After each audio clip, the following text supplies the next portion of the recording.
1.5 cup മൈദ മാവ്, ആവശ്യത്തിനുള്ള ഉപ്പും കുറച്ച് സൺഫ്ലവർ ഓയിലും ഇളം ചൂടുള്ള വെള്ളവും കൂടി ചേർത്തിട്ട് ഒരു അരമണിക്കൂർ ചപ്പാത്തി പരുവത്തിലൊന്ന് കുഴച്ച് വയ്ക്കുക. ഇത് ഒരു അരമണിക്കൂറൊന്ന് റെസ്റ്റ് ചെയ്യട്ടെ.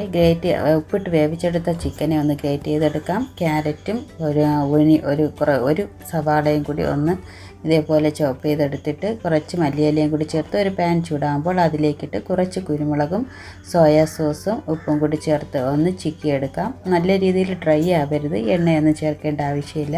അപ്പോൾ നേരത്തെ പരത്തി വെച്ചിരിക്കുന്ന മാവിനെ ഇതുപോലെ നൈസായിട്ടൊന്ന് പരത്തിയെടുത്ത് ഒരു റൗണ്ട് ഷേപ്പിലൊന്ന് മുറിച്ചെടുക്കുക. കടയിൽ നിന്നൊക്കെ വാങ്ങിക്കുമ്പോൾ 100-400 രൂപയ്ക്കൊക്കെ വാങ്ങിച്ചാൽ ഒരാളിൻ്റെ കൊതി പോലും തീരാൻ പോലും കിട്ടില്ല കേട്ടോ. അപ്പം ഞാൻ സാധാരണ ഇത് വീട്ടിലുണ്ടാക്കാറാണ് പതിവ്. എത്രയൊക്കെ ഷേപ്പ് വരുത്താൻ നോക്കിയാലും ഷേപ്പ് ആവാത്തൊരു സാധനമാണ് കേട്ടോ എനിക്ക് മൊമോസ്. അപ്പം നമ്മൾ പരത്തിയെടുത്ത മാവിലേക്ക് ചിക്കൻ്റെ ഫില്ലിങ്ങും കൂടെ വെച്ച് പറ്റുന്ന ഷേപ്പിലൊന്ന് മടക്കിയൊക്കെ എടുത്തിട്ടുണ്ട്. ഷേപ്പൊന്നും കാര്യമില്ല, അവർക്ക് ടേസ്റ്റ് മതി. നമ്മൾ ഇതിൻ്റെ ടേസ്റ്റൊക്കെ കിട്ടും, കുഴപ്പമൊന്നുമില്ല.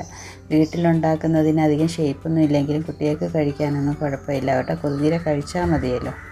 അപ്പം അത് ഡിപ്പ് ചെയ്യാൻ വേണ്ടിയിട്ടുള്ള സോസിനായിട്ട് 2 വലിയ തക്കാളിയും 4 വറ്റൽമുളകും കൂടി ഒന്ന് വേവിച്ചെടുക്കുന്നുണ്ട്. അപ്പോൾ തക്കാളിയുടെ തൊലിയൊക്കെ കളഞ്ഞിട്ട് 2 അല്ലി വെളുത്തുള്ളിയും കൂടി ചേർത്ത് നല്ല രീതിയിലൊന്ന് അടിച്ചെടുക്കാം.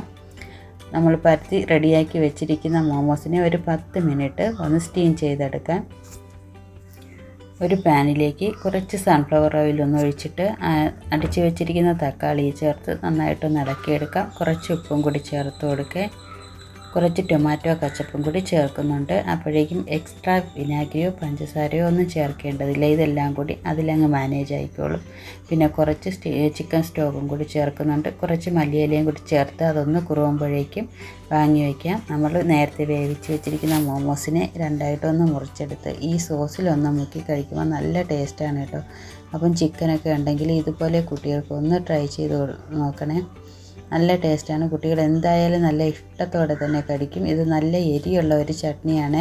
ഇതിന് സാധാരണ കടകളിൽ നിന്ന് നല്ല എരിവുള്ള ചട്നിയാണ് കിട്ടുന്നത്. ആ എരിവാണ് അതിൻ്റെ ടേസ്റ്റ് എന്ന് എനിക്ക് തോന്നിയിട്ടുണ്ട്. അപ്പം നല്ല രുചിയുള്ള ഒരു സംഭവമാണ്, ഒന്ന് ട്രൈ ചെയ്ത് നോക്കണേ.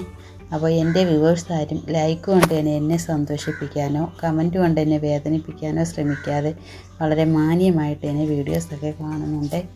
അപ്പോൾ വീഡിയോ ഇഷ്ടമായാൽ എല്ലാവരും ലൈക്ക് ചെയ്യാനും സബ്സ്ക്രൈബ് ചെയ്യാനും കമൻറ്റ് ചെയ്യാനും